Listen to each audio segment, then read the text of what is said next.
মধ্যপ্রাচ্যের অস্থির রাজনীতির ডামাডোলের মধ্যে সম্প্রতি সামাজিক যোগাযোগ মাধ্যমে ছড়িয়ে পড়েছিল একটি চাঞ্চল্যকর গুজব। ইসরায়েলের প্রধানমন্ত্রী বেনিয়ামিন নেতানিয়াহু নাকি নিহত হয়েছেন।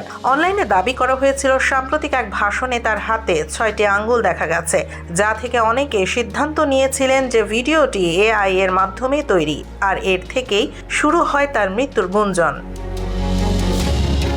তবে রবিবার এই সব জল্পনার অবসান ঘটান স্বয়ং নেতানিয়াহু নিজেই।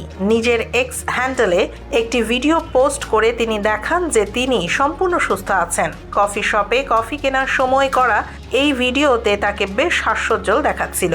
নিজের আঙ্গুলগুলো ক্যামেরার সামনে তুলে ধরে তিনি এই গুজবকে বিদ্রূপ করেন।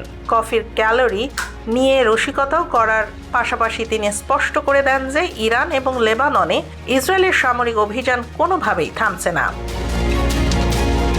ভিডিওতে তিনি বলেন, আমি এমন অনেক কিছু করছি যা এই মুহূর্তে প্রকাশ করা সম্ভব নয়। আমরা ইরান ও লেবাননে কঠোর আঘাত হেনে যাচ্ছি। এদিকে এই ঘটনার সমান্তরালে ইরানের নতুন সুপ্রিম লিডার মোস্তফা খামেনির শারীরিক অবস্থা নিয়ে বিশ্বজুড়ে তৈরি হয়েছে ধোঁয়াশা।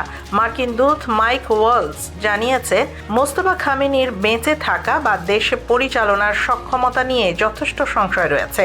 একদিকে ইরান ও ইসরায়েলের এই তীব্র সংঘাত, অন্যদিকে নেতাদের জীবিত থাকা নিয়ে বিশ্বব্যাপী এই রহস্য।